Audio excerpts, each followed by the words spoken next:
Students, welcome to are के classes. Hopefully आप सब अच्छे से होंगे और अपना ध्यान रख रहे होंगे क्योंकि गर्मी बहुत ज़्यादा है। आज हम आपके साथ जो चैप्टर स्टार्ट करने लगे हैं क्लास 8 की क्वांटिटेटिव सीरीज का, वो है chapter number 9 algebraic expressions and identities. ये चैप्टर काफ़ी लेंथी चैप्टर है और बच्चों के लिए प्रॉब्लम इसलिए क्रिएट करता है क्योंकि इसमें बहुत सारी चीज़ें ऐसी हैं जो कॉम्प्लिकेटेड होती हैं और उनको समझने में दिक्कत आती है। इस चैप्टर को मैं आपके साथ काफ़ी ज़्यादा इजी वे में रखने की कोशिश करूंगा ताकि आपके कंसेप्ट भी इजीली आप तक पहुंच सके और आप अच्छे से इसमें अच्छा स्कोर कर सको। फर्स्ट एक्सरसाइज का जो क्वेश्चन नंबर 1 है और जो क्वेश्चन नंबर 2 है, पहले इन पे ध्यान देते हैं। फर्स्ट वाले में हमने उनके कोफिशिएंट्स लिखने हैं और जो सेकंड पार्ट है उसमें हमने उसको आइडेंटिफाई करना है कि मोनोमियल है, बाइनोमियल है या फिर ट्राइनोमियल है। जिस आइडेंटिटी में एक टर्म लिखी जाती है उसको हम मोनोमियल की कैटेगरी में डालते हैं, जिसमें 2 लिखी होती है उसे हम बाइनोमियल में डालते हैं और जिसमें 3 टर्म्स लिखी होती हैं एक साथ उसको हम ट्राइनोमियल में डालते हैं। और कोफिशिएंट्स में x y z के साथ जो नंबर्स लिखे होते हैं उन्हें हम सिर्फ राइट डाउन करते हैं। तो जो फर्स्ट 2 क्वेश्चंस हैं ये बेसिकली इतने नॉर्मल है कि इनको करवाने के लिए ज़्यादा आपको समझने में भी इतना प्रॉब्लम नहीं आएगा, करने में भी प्रॉब्लम नहीं आएगा। जिस टर्म में एक है वो मोनोमियल की कैटेगरी, जिसमें 2 हैं उसमें बाइनोमियल की कैटेगरी और जिसमें 3 है उसको ट्राइनोमियल की कैटेगरी में डालते हैं। अब इस चैप्टर की जो असली गेम स्टार्ट होती है वो होती है क्वेश्चन नंबर 3 से। तो अब हम सीधा क्वेश्चन नंबर 3 से आपके साथ डिस्कस करेंगे। अब हम आपके साथ डिस्कस करेंगे क्वेश्चन नंबर 3 का फर्स्ट पार्ट। ध्यान से देखेंगे, क्वेश्चन हमें दिया हुआ है एट द फॉलोइंग में जो फर्स्ट पार्ट है हमारा बुक का वो है AB - BC, ये एक टर्म है, BC - CA ये सेकंड टर्म है और CA - AB ये हमारी थर्ड टर्म है जो हमने ऐड करके इनको दिखाएंगे। सबसे पहले फर्स्ट को लिखेंगे AB - BC, सेकंड वाली में प्लस में BC के नीचे BC और CA को रहने देते हैं साइड में, और थर्ड वाले में CA के नीचे CA लिखना है और AB जो है वो AB के नीचे लिख देता है। जो जिसके जैसा होगा वो उसी के नीचे लिखा जाएगा, आगे पीछे नहीं लिखना है। प्लस माइनस से ये डिडक्ट हो जाएगा, प्लस माइनस से ये डिडक्ट हो जाएगा, प्लस माइनस से ये डिडक्ट हो जाएगा। तो जो फर्स्ट पार्ट का फाइनल आंसर हमारे पास निकल के आ रहा है वो आ रहा है 0। फर्स्ट टर्म लिखी, सेकंड टर्म में जो लेटर्स उसके सेम है वो उसके नीचे, बाकी आगे जान दिए। थर्ड में भी ऐसे ही है, जो सेम है वो उसके नीचे, जो सेम है उसके नीचे। प्लस माइनस है तो टोटल डिडक्ट हो जाएगा। जो फाइनल निकल के आ रहा है हमारे पास फर्स्ट पार्ट का आंसर वो है 0। होपफुली इसमें आपको कोई डाउट नहीं होगा। अब हम डिस्कस करते हैं पार्ट नंबर 2। एक पार्ट हमने आपके साथ कर दिया है, होपफुली आपको इंटरेस्ट डेवलप हो रहा होगा, चीज समझ में आ रही होगी कि चीज की कैसे जाती है। सेकंड में लिखा है A - B + AB, एक टर्म है ये। दूसरे में लिखा है B - C + BC, ये दूसरी टर्म दी है। और थर्ड में दिया है C - A + AC। सबसे पहले हम फर्स्ट को नोट डाउन करेंगे, A - B + AB। सेकंड वाली में B सेम है तो B यहां आ जाएगा, C नहीं है इसमें तो C को साइड पे रखते हैं, BC भी नहीं है तो BC को भी साइड पे रख लेते हैं। थर्ड लाइन में चलते हैं तो C दिया तो C के नीचे C रखते हैं, A के नीचे A रखते हैं और AC के नीचे AC रखते हैं। बट वो भी हमारे पास नहीं है तो उसे भी फर्दर एक और साइड पे दे देते हैं। जो जिसके जैसा नहीं है उसे अलग से रखना है। ये डिडक्ट हो जाएगा, ये डिडक्ट हो जाएगा, ये भी डिडक्ट हो जाएगा। तो जो बच रहा है हमारे पास बच रहा है AB, ये वाला BC और ये वाला C। ये रहेगा हमारे पास सेकंड पार्ट का आंसर। होपफुली कंसेप्ट आपके तक अच्छे से पहुंच रहा है और आपको कोई कंफ्यूजन नहीं हो रही है।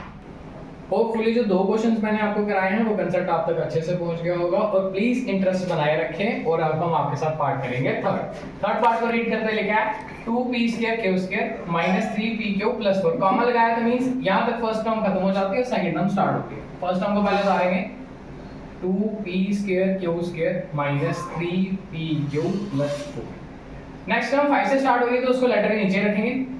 फिर 7p³ है तो यहाँ आ जाएगा, जो जिसके जैसा है वो उसी के नीचे रखना है। ये माइनस करता हूँ माइनस। अब यहाँ पे कुछ भी चीजें सेम नहीं है तो सेटल डाउन करना है, वो देखते हैं कैसे। प्लस माइनस माइनस होता है तो हमेशा बड़े का साइन लगेगा, तो ये बनेगा -1p² q²। Plus minus minus होता है तो 7 में से 3 डिडक्ट करेंगे, आएगा 4। साइन हमेशा बड़े का माना जाता है तो बनेगा 4p³ प्लस प्लस प्लस होता है तो 5 और 4 बन जाएगा 9। तो बच्चों, how was the question? Hopefully ये काफी ज्यादा इजी था करने में, क्योंकि यहाँ पे डिडक्शन नहीं हो रही, नंबर सेम नहीं है। तो हम क्या करेंगे, टैली कराएंगे। प्लस माइनस होता है माइनस, 3 में से दोगे 1, साइन बढ़ेगा लगेगा तो लगा दिया।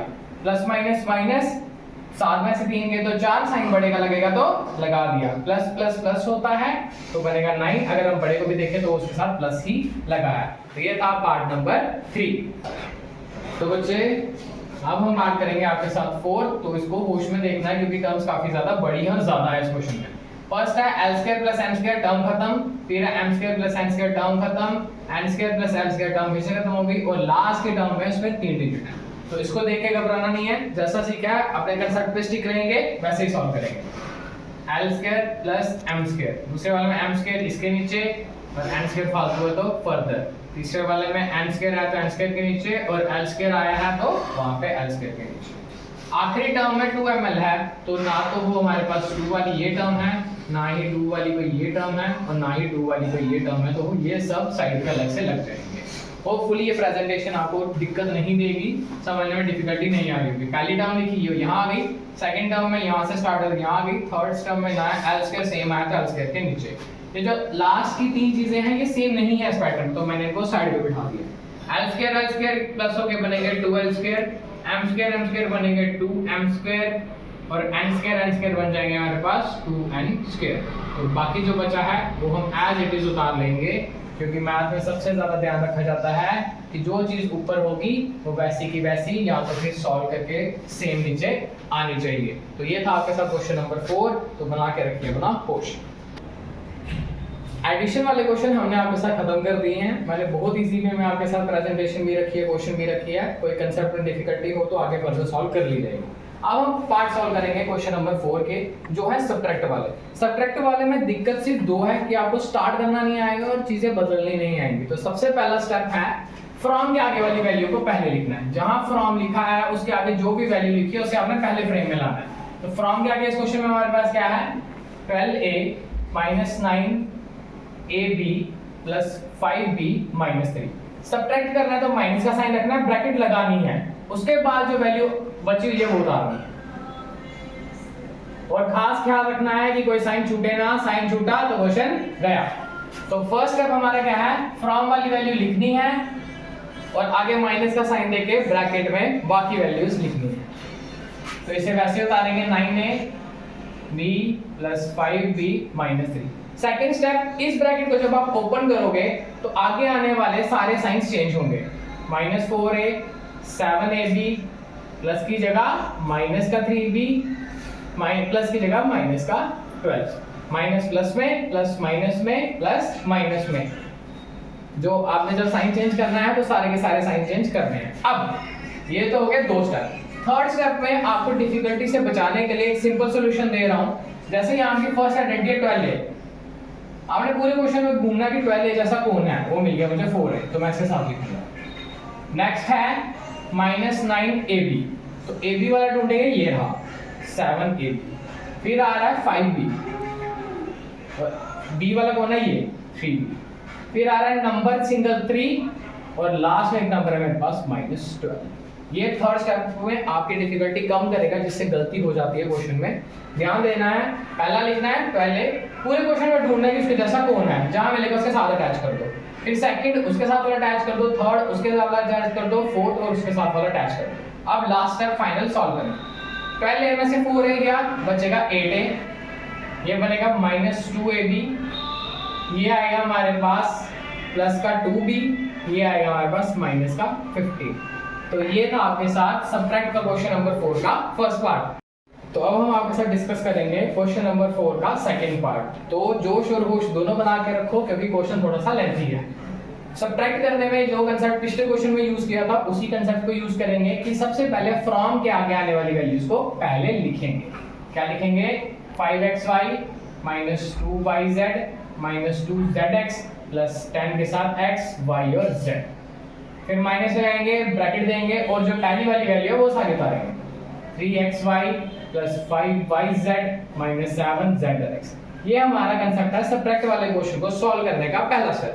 सेकंड स्टेप, पहली वाली वैल्यू वैसी की वैसी आएगी, कोई छेड़खानी नहीं करनी है, कोई एक्स्ट्रा दिमाग नहीं लगाना है। सेकंड स्टेप में क्या करना है, प्लस है तो माइनस, माइनस है तो प्लस। सेकंड स्टेप भी यहां तक खत्म। थर्ड स्टेप में इनके जैसे ढूंढो। 5xy, xy वाला कौन है, ये भी नहीं, ये भी नहीं, ये भी नहीं, ये -2yz, yz वाला कौन है, ये -5yz। फिर -2zx, zx वाला कौन है, ये 7zx। बचा प्लस 10xyz। जब पूरी टर्म्स देखी कि इसके जैसा कोई नहीं है तो छोड़ दो। नेक्स्ट सॉल्व करना है लास्ट स्टेप में। 3 में से 2 कटा 2, x और y साथ में, माइनस माइनस हमें क्या देता है प्लस, 5 to 7, बट साइन किसका आएगा बड़े का, क्योंकि बड़ा कौन है 5, हमेशा बड़े की बात माननी है। प्लस माइनस माइनस, 7 में से 2 गया तो 5zx, और ये बचा हुआ 10xyz। तो बच्चों ये था क्वेश्चन नंबर 2 सब्ट्रैक्ट वाला। सब्ट्रैक्ट का कांसेप्ट एक ही है, फ्रॉम वाली वैल्यू पहले लिखनी है, दूसरी वैल्यू को ब्रैकेट में बंद करना है। अगले स्टेप में ब्रैकेट खोलना है, खोलने के बाद क्या करने हैं साइन चेंज। साइन चेंज करने के बाद इनके ब्रदर्स ढूंढो। ब्रदर्स मींस जो इनके जैसे दिखते हैं, सिमिलर। सिमिलर ढूंढने के बाद जो लास्ट स्टेप है वो सॉल्व करके आपका आंसर आ जाएगा। तो होपफुली आज के बाद सब्ट्रैक्ट वाले को आपके साथ डिस्कस करेंगे लास्ट पार्ट इस एक्सरसाइज का। तो सबसे पहले हमारा कंसेप्ट फ्रॉम के आगे वाली वैल्यू को पहले लिखना है। 18 minus 3p minus 11 cube plus 5p cube minus 2p square plus 5p square cube. Minus लगाया, ब्रैकेट में पहले वाली वैल्यू को बंद कर दो। 4p square minus 3p cube plus 5p square minus 8p plus 7 cube minus 10।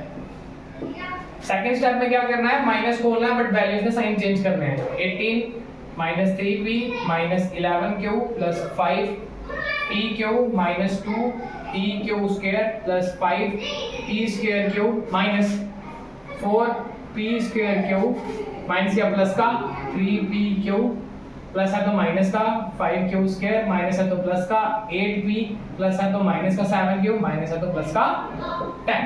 Second step करने के बाद आपने इनके जैसे रूबहू नंबर देख रहे हैं, जैसे 18 है, 18 के साथ कॉम्बिनेशन किसका आएगा उस लास्ट वाले 10 का। माइनस 3p है, p वाला अगर हम कोई और देखें तो वो हमें नजर आ रहा है p अगर हम इस सीक्वेंस में देखें तो आ रहा है 8p। फिर उसके बाद क्यूब है तो माइनस का 11 क्यूब यहां से आया, वहां से क्या हुआ 7 का। फिर 5p क्यूब और p क्यूब की वैल्यू यहां पे क्या 3p। आगे चलेंगे तो minus 2p square, p square हमारे पास क्या है यहाँ पे माइनस 5p स्क्वायर और प्लस 5p स्क्वायर क्यूब के साथ कॉम्बिनेशन बन रहा है minus 4p square cube. Hopefully बच्चे इस टाइप में कोई कंफ्यूजन नहीं होगी। जो जिसके जैसा दिख रहा है मैंने सिर्फ उनको साथ में अटैच किया है ताकि सॉल्व करने में दिक्कत ना आए। 10 और 18 हो गए 28, plus minus minus plus 5p minus minus plus, sign बढ़ेगा 18 क्यूब प्लस प्लस प्लस रहता है तो 8p cube minus minus plus होता है तो साइन बढ़ेगा 7p square plus minus minus तो प्लस 1 का p स्क्वायर क्यूब। तो बच्चे होपफुली कोई कंफ्यूजन नहीं रही होगी। आज जो एक्सरसाइज मैंने आपके साथ डिस्कस की है तो कंसेप्ट पे स्टिक रहें, वीडियो को ध्यान से देखें। अगर आपको कंफ्यूजन हो रहा है तो एक दो बार दोबारा से रिपीटेडली देखें ताकि आपका कंसेप्ट क्लियर हो जाए। और रिक्वेस्ट है चैनल को ज़्यादा से ज़्यादा शेयर करें एंड सब्सक्राइब करें एंड थैंक्स फॉर वॉचिंग।